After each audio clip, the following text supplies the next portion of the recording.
हाय सांग माने नमस्कार जय जगन्नाथ।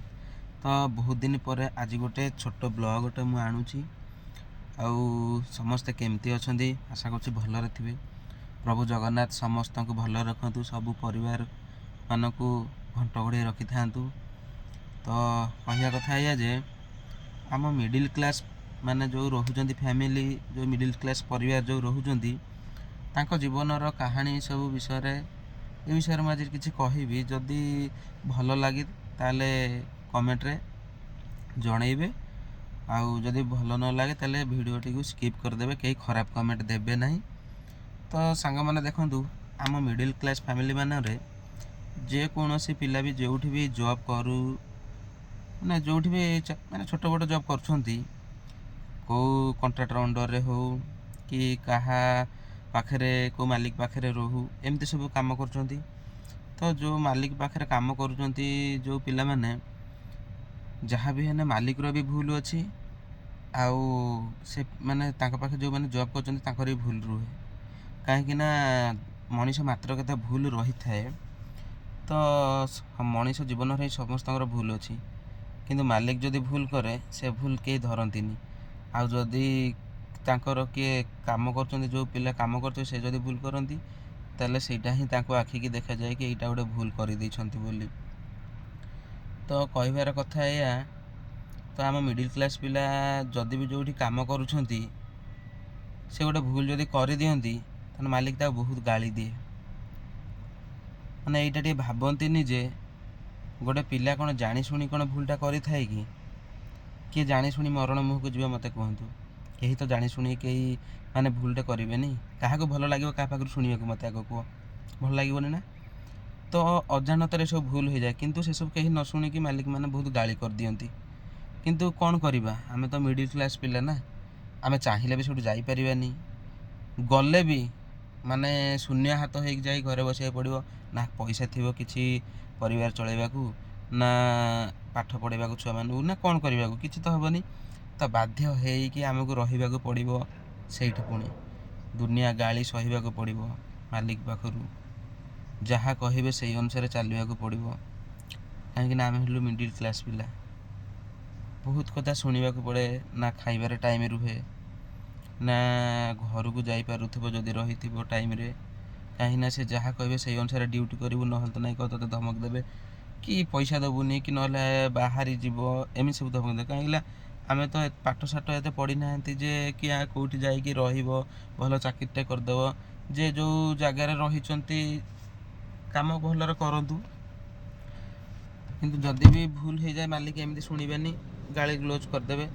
आउ एमती पिला अच्छा रागिकी पलांती किंतु पलैले कौन हम रागटा समुदाय किसी मुहूर्त तापर भावे मुझे छाड़ी पलैसी आम परिवार केमती चलो मालिक तो कही नहीं जी किंतु शुणा तो दायित्व है आमर शुणा पुणी से कम करवा कहीं आमको आम परिवार चलैबार अच्छी से किसी पैसा इनकम करी आम घर को दबार अच्छी से पैसा आम घर चलुची बुझे कि नहीं आमे भी से चलुंट आम उपर आम परिवार निर्भर करी। तो सांग मैंने कहबार कथा या जे आमको सबू माने मालिक जमी कहते कि मालिक मानकर सब ठोकर गाली ग्लोज ये सब जिन सहीकि आमको पैसा इनकम करा पड़ुची आउ जिते बड़े आम पैसाटा पाँच गोटे मसरे खाली क्रेडिट है देखा से खुशी लगे कि मु मासकर परिश्रम ये पाइली बोली आ किछि समय पर से सब किसी नथिबो आम पुआ पिला जीवन या आम मिडिल क्लास पिला मानक जीवनटा ही या सब किसी शेष हो जाए। आमको तो जे दूर देखते भावती जे एमाने बहुत खुशी रोचंती पुआ पिला जीवन बहुत बेटर लगाउछंती नाउछंती खाउछंती बहुत ऐश करछंती किंतु किए जाने माने केते परिश्रम होउची घर को भूली बाहर आसिकी काम करी। मो कथा मु कहूची मु 7टा सेपट को उठे वर्तमान मु भी गोटे जगह आसिकी ड्यूटी करुची आउ भिडियो देखिए आगु बहुत बुलाबुली कर भिडियो पकाइबे भिडियो पकई पारनी कहीं ड्यूटी लगी जाइए ड्राइविंग माने जॉब करुची आउ केतबे राति 4टार उठा पड़ुची तो केतबे 5टा केतबे 5:30 जो शीत हो कहीं कहले ना पैसा पाई यही पैसा पाई ही सब किसी ତ କ'ଣ କରିବା ସାଙ୍ଗମାନେ, ଆମେ ତ ହେଲେ ମିଡ଼ିଲ୍ କ୍ଲାସ୍ ପିଲା। ଆମ କଷ୍ଟ ଯିଏ ଶୁଣିବ କେବଳ ସେଇ ମିଡ଼ିଲ୍ କ୍ଲାସ୍ ପିଲା ହିଁ ଶୁଣିବ, ନହେଲେ ଆଉ କିଏ ଶୁଣିବେନି, ନହେଲେ କହିବେ ଆମକୁ କିଏ ଭାଷଣ ମାରୁଛି। ତ ଯେତିକି ଆମର ମୁଁ କହୁଛି, ମୋ ଭିଡ଼ିଓଟି ଯେଉଁମାନେ ଦେଖୁଛନ୍ତି, ମୋ ସାଙ୍ଗସାଥି, ମୋ ଭାଇମାନେ, ଯେଉଁମାନେ ମୋରି ପରିସ୍ଥିତିରେ ବି ଯେଉଁମାନେ ରହୁଛନ୍ତି, ତ କମେଣ୍ଟରେ ନିଶ୍ଚୟ ଜଣେଇବେ। ଆଉ ଏତିକି ଦୟାକରି କହୁଛି କି ଯେଉଁଠି ବି ଯେଉଁମାନେ କାମ କରୁଛନ୍ତି, ଯଦି ବି କିଏ କ'ଣ କହିଲା ତ ଥରେ ଭାବନ୍ତୁ। ରାଗଟା କିଛି ମୁହୂର୍ତ୍ତ ପାଇଁ, ଆଉ ରାଗ ବି ବ୍ରହ୍ମଚଣ୍ଡାଳ। ତ ରାଗ ସବୁକିଛି ସତ୍ୟାନାଶ କରିଦିଏ। କିଛି ସମୟ ଥଣ୍ଡା ମାଇଣ୍ଡ ଚୁପ୍ ରହିଯିବେ, ତାପରେ ଭାବିବେ ଯେ ମୋ ପଛରେ ମୋ ପରିବାରଟା ଅଛି। ତ ମୁଁ ଯଦି ଏଠୁ ରହିଯିବି ତ ମୁଁ ତ ଉପାସ ରହିବି, ମୋ ପାଇଁ ଆହୁରି ଅନ୍ୟ ପେଟ ବି ଉପାସ ରହିଯିବ, କାହିଁକିନା ଆମ ଘର ପରିବାର ଅଛନ୍ତି। ତ ଆମକୁ ବି ବହୁତ ଦୁଃଖ ଲାଗୁଛି, କାହିଁକିନା ଭଗବାନ ଆମକୁ କାହିଁକି ଏଭଳିଆ ସ୍ଥଳରେ ଜନ୍ମ ଦେଲା କିଛି କଥା ନାହିଁ, ଆମେ କର୍ମ କରିବା ଖାଇବା। ସେମାନେ ମାଲିକ ହେଇଛନ୍ତି, ସେମାନେ ବି କର୍ମ କରିକି ମାଲିକ ହେଇଛନ୍ତି କି ନାହିଁ। ଆମେ ବି ସେମିତି ମିଡ଼ିଲ୍ କ୍ଲାସ୍ ହେଲେ କ'ଣ ହେଲା, କିନ୍ତୁ ଆମେ ବି ସେମିତି କର୍ମ କରିଚାଲିବା। ତ ଏଇଆ ଦୁଃଖ ଲାଗୁଛି କ'ଣ, ତ ଏ ଯେଉଁ କହିଦିଅନ୍ତି କି ଏଟା ସେଟା କରିକି, ସେଟା ଟିକେ ସହି ହୁଏନି। ତ ସେଇଟା ହେଲା କଥା। ଆଉ କ'ଣ, ଖାଇବା ପିଇବାର ତ ଜମାରୁ ସମୟ ହେବନି, କେତେବେଳେ ଖାଉଛୁ, କେତେବେଳେ ଶୋଇବୁ, କ'ଣ ଏସବୁ ଠିକ୍ ଠିକଣା ନାହିଁ। ତ କେଉଁ ଭାଇମାନେ ଓଡ଼ିଶାରେ ରହୁଛନ୍ତି, ତ କେଉଁମାନେ ଓଡ଼ିଶା ବାହାରେ ଯାଇକି କାମ କରୁଛନ୍ତି କେବଳ ସେଇ ପରିବାର ପାଇଁ। ତ କ'ଣ କରିବା, ଏମିତି ଜୀବନ ତ ବିତେଇବାକୁ ପଡ଼ୁଛି ଖାଲି। କିନ୍ତୁ ସମସ୍ତେ ବି କୁହନ୍ତି ପୁଅ ପିଲା ଜୀବନ ଭାରି ଅୟେସ।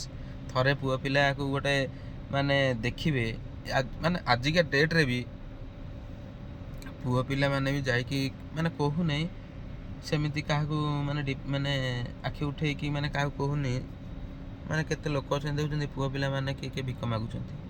ଭଗବାନ ତାକୁ ସବୁବେଳେ ଭଲରେ ରଖନ୍ତୁ, ସେ ଯେଉଁଠି ବି ରହୁଛନ୍ତି ବହୁତ ଭଲରେ ରୁହନ୍ତୁ, କାହିଁକିନା ଜୀବନଟା ବହୁତ ମୂଲ୍ୟବାନ। ଜୀବନ ଥିଲେ କେତେ ପଇସା, କେତେ କ'ଣ ଅଛି ହେଲା। ତ ଏଇ ତ ଜୀବନ, ଏଇ ଆମ ମିଡ଼ିଲ୍ କ୍ଲାସ୍ ଫ୍ୟାମିଲି ମାନଙ୍କର ଜୀବନ ଏଇଆ। ଡ୍ୟୁଟି କଲେ ପରିବାର ସୁଖ ଶାନ୍ତି ସବୁକିଛି ଭୁଲିବାକୁ ପଡ଼ିବ, ଆଉ ଡ୍ୟୁଟି ନ କଲେ ଉପାସ ରହିବାକୁ ପଡ଼ିବ। ତ କ'ଣ କରିବା। ହଉ, ଆଜି ଏ ଭିଡ଼ିଓଟା ସାଙ୍ଗମାନେ ପଡ଼ିଲା, ଟିକେ ସମୟ ମିଳିଛି ବୋଲି। ତ ଭିଡ଼ିଓଟା ଯିଏ ଦେଖୁଛନ୍ତି କଣ୍ଟିନ୍ୟୁ କରି ଦେଖନ୍ତୁ, ଯଦି ବି ଭଲ ଲାଗିଲା କମେଣ୍ଟରେ ଜଣେଇବେ ହେଲା। ତ ଭଗବାନଙ୍କୁ ଡାକୁଛି ସମସ୍ତଙ୍କୁ ବହୁତ ଭଲରେ ରଖନ୍ତୁ। ଆଉ ଯେଉଁମାନେ ଚ୍ୟାନେଲରେ ନୂଆ ଅଛନ୍ତି, ବହୁତ ଭିଡ଼ିଓ ପକାଇ ପାରୁନାହିଁ, ଲାଇକ୍, ସେୟାର, ସବସ୍କ୍ରାଇବ୍ ନିଶ୍ଚୟ କରନ୍ତୁ। ତ ରହିଲି, ଜୟ ଜଗନ୍ନାଥ।